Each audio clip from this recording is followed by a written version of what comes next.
Welcome to my CAD Tutor Revit architecture tutorial. In this video, I will show you how to draw the curtain wall and its properties. To create the curtain wall, go to the floor plan and select the architecture wall from the build panel. Go to the type selector and choose the curtain wall option and set the top level to level 2. Go to edit type and check the automatically embed option, and set the vertical and horizontal grid type to fixed distance and change the value, as I am doing on the screen, 600 mm for vertical and 1200 mm for horizontal grid. You can also set the mullion type 30 mm square for both the grids.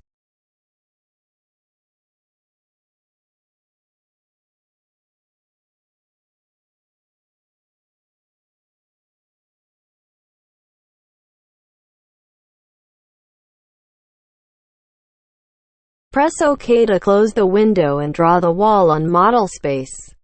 Go to 3D view and you can see the curtain wall.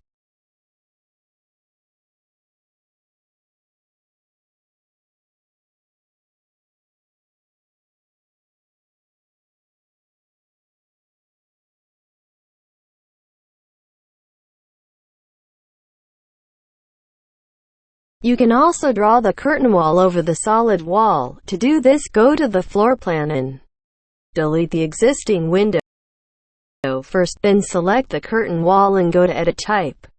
Make sure the automatically embed option is on.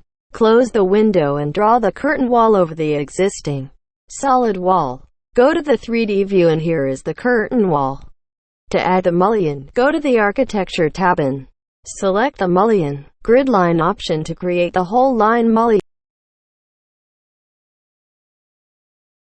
Grid line segment is for single segment and all grid lines for all mullion. Select the 30 mm square and use all grid lines option to add the mullions. We can also add the window to this curtain wall. First, delete one mullion as I am doing. Then unpin the segment and remove the segment using the Remove Segment option. Then select any mullion and press Tab button from your keyboard until the whole will be selected as on the screen. Then go to the type selector and select any solid wall. Go to the south view, select any window and place the window on the solid area of the curtain wall. Thanks for watching this video. Please like, share and subscribe for more videos.